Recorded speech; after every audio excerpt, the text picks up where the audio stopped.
ಬಿಜೆಪಿಯವರಿಗೆ ಬುದ್ಧಿ ಕಡಿಮೆ ಆಗಿದೆಯಾ? ಬಿಜೆಪಿಯವರಿಗೆ ಅವ್ರಿಗೆ ಬುದ್ಧಿ ಸ್ವಲ್ಪ ಕಮ್ಮಿ ಇದ್ದಾಗ ಕಾಣಿಸುತ್ತೆ. ಪ್ರಕರಣ ಇತ್ಯರ್ಥ ಆದ್ಮೇಲೆ ಇದೇನ್ ರಂಪಾಟ?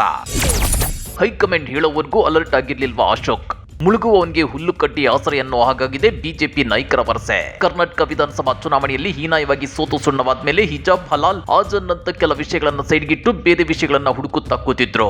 ಹಾಗೆ ಕಾದು ಕೂತವರಿಗೆ ಸಿದ್ದು ಸರ್ಕಾರದಲ್ಲಿನ ಯಾವ ಭ್ರಷ್ಟಾಚಾರದ ಆರೋಪವೂ ಕೈಗೆ ಸಿಗಲಿಲ್ಲ. ಬದಲಿಗೆ ಸಿದ್ದರಾಮಯ್ಯನವರ ಸರ್ಕಾರವೇ ಬಿಜೆಪಿಗರನ್ನ ಹಣಿಯೋಕೆ ಬಿಜೆಪಿ ಸರ್ಕಾರದಲ್ಲಿನ ಹಲವು ಪ್ರಕರಣಗಳನ್ನು ತನಿಖೆಗೊಪ್ಪಿಸಿದೆ. ಇದೆಲ್ಲದರ ಮಧ್ಯೆ ಸಂಸದ ಪ್ರತಾಪ್ ಸಿಂಹ ಅವರ ಸಂಸತ್ ಪಾಸ್ ಪ್ರಕರಣ ಕಾಂಗ್ರೆಸ್ ನಾಯಕರಿಗೆ ರೊಟ್ಟಿ ತಾನಾಗಿ ಜಾರಿ ತುಪ್ಪಕ್ಕೆ ಬಿದ್ದಂತಾಗಿದೆ.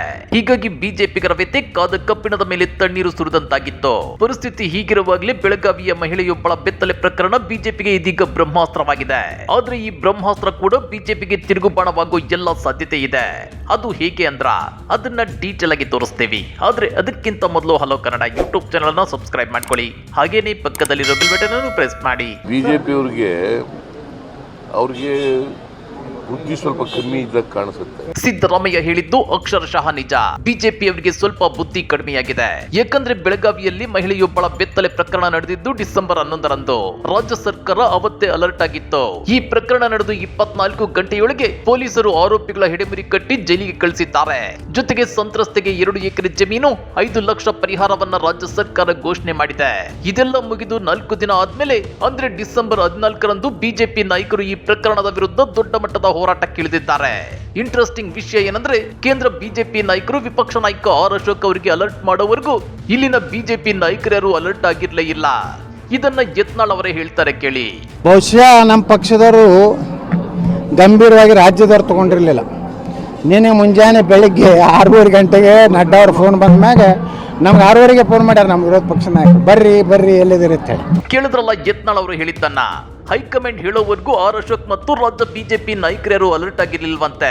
ಅಲ್ಲಿಗೆ ನೀವೇ ಯೋಚನೆ ಮಾಡಿ. ದಿಲ್ಲಿಯಿಂದ ಫೋನ್ ಬಂದ ಮೇಲೆ ಬೇಕು ಅಂತಲೇ ಮುಗಿದು ಹೋಗಿರೋ ಪ್ರಕರಣವನ್ನ ಕೆದಕಿ ತಮ್ಮ ರಾಜಕೀಯ ಬೆಳೆ ಬೇಯಿಸಿಕೊಳ್ಳಲು ಬಿಜೆಪಿಗರು ಮುಂದಾಗುತ್ತಿದ್ದಾರೆ. ಕೇಂದ್ರದಿಂದ 2 ಪ್ರಕರಣಗಳ ಬಗ್ಗೆ ಗಟ್ಟಿಯಾಗಿ ದನಿ ಎತ್ತಿ ಅಂತೇಳಿ ರಾಜ್ಯ ಬಿಜೆಪಿ ನಾಯಕರಿಗೆ ಆದೇಶ ಬಂದಿದೆಯಂತೆ. ಅದನ್ನ ಯತ್ನಾಳ್ ಅವರು ಹೇಳೋದು ಹೀಗೆ.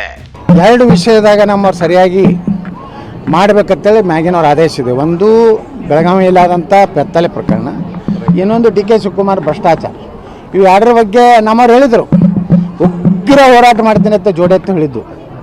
ಉಗ್ರೂ ಮಾಡಲಿಲ್ಲ, ಪಗ್ರೂ ಮಾಡಲಿಲ್ಲ, ಬರೀ ಖಂಡನೆ, ಉಗ್ರವಾಗಿ ಖಂಡನಿಸ್ಬಿಟ್ರು. ಖಂಡಿಸಿದ್ರೆ ಏನು ನಡೆದಿಲ್ಲ. ಖಂಡಿಸಿದ್ರೆ ಭಾಳ ಟ್ವೀಟ್ ಹಾಕಿ ಬಿಡೋದಲ್ಲ. ಅದಕ್ಕೆ ನ್ಯಾಯಾಲಯಕ್ಕೆ ಹೋಗಿದ್ದು ನಾನು. ಹೀಗೆ ಯತ್ನಾಳ್ ಅವರು ಹೇಳೋ ಪ್ರಕಾರ ರಾಜ್ಯ ಬಿಜೆಪಿಯಲ್ಲಿ ಒಗ್ಗಟ್ಟಿಲ್ಲ. ಪ್ರಕರಣದ ಗಾಂಭೀರ್ಯತೆಯನ್ನು ನೋಡೋ ದೂರದೃಷ್ಟಿಯೂ ಇಲ್ಲ.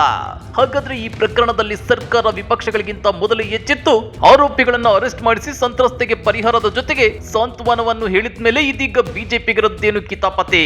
ಸರ್ಕಾರ ಅಲರ್ಟ್ ಆಗದಿದ್ರೆ ಬಿಜೆಪಿಗರು ಪ್ರತಿಭಟನೆ ಮಾಡೋದ್ರಲ್ಲಿ ಅರ್ಥವಿರ್ತಿತ್ತು. ಆದ್ರೀಗ ಎಲ್ಲ ಮುಗಿದು ಹೋದ್ಮೇಲೆ ಸತ್ಯ ಶೋಧನೆ ಮಾಡೋದೇನೋ. ಇದರ ಜೊತೆಗೆ ಗೃಹ ಸಚಿವ ಪರಮೇಶ್ವರ್ ಅವರ ಮನೆಗೆ ಮುತ್ತಿಗೆ ಹಾಕಿ ಅವರ ರಾಜೀನಾಮೆಗೆ ಆಗ್ರಹಿಸಲು ಬಿಜೆಪಿ ನಾಯಕರು ಮುಂದಾಗಿದ್ದಾರೆ.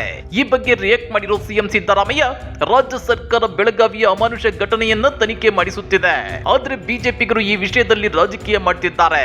ಅನುಮತಿ ಇಲ್ಲದೆ ಮಹಿಳೆಯನ್ನ ಭೇಟಿಯಾಗುವಂತಿಲ್ಲ ಅಂತೇಳಿ ಹೈಕೋರ್ಟ್ ಆದೇಶ ನೀಡಿದ್ರು ಭೇಟಿ ಮಾಡುತ್ತಿದ್ದಾರೆ. ಇದು ನಿಜಕ್ಕೂ ಖಂಡನೀಯ ಅಂತೇಳಿ ಕಿಡಿಕಾರಿದ್ದಾರೆ. ಹಾಗಾದ್ರೆ ಸಂಸತ್ ದಾಳಿಯನ್ನ ನೋಡಿದಾಗ ಕೇಂದ್ರ ಸರ್ಕಾರದ ಭದ್ರತಾ ವೈಫಲ್ಯ ಸ್ಪಷ್ಟವಾಗಿ ಎದ್ದು ಕಾಣ್ತಿದೆ. ಇದರ ಹೊಣೆ ಯಾರು ಹೊರಬೇಕು? ಕೇಂದ್ರ ಗೃಹ ಸಚಿವ ಅಮಿತ್ ಶಾ ಅವರಲ್ವೇ? ಹಾಗಾದ್ರೆ ಅಮಿತ್ ಶಾ ರಾಜೀನಾಮೆ ಕೊಡ್ಬೇಕು ಅಂತೇಳಿ ದೇಶಾದ್ಯಂತ ಕಾಂಗ್ರೆಸ್ ಪ್ರತಿಭಟನೆ ಮಾಡಬಹುದಲ್ವಾ? ಚೌಕಿದಾರ್ ಪ್ರಧಾನಿ ಮೋದಿ ಏನ್ ಮಾಡ್ತಿದ್ರು? ಸಂಸತ್ತನ್ನೇ ರಕ್ಷಿಸಲು ಸಾಧ್ಯವಾಗದವರು ಇನ್ನು ದೇಶ ಅದೇನ್ ರಕ್ಷಣೆ ಮಾಡ್ತಾರೆ ಅಂತೇಳಿ ದೊಡ್ಡ ಮಟ್ಟದಲ್ಲಿ ಆಂದೋಲನ ಶುರು ಮಾಡಬಹುದಲ್ವಾ?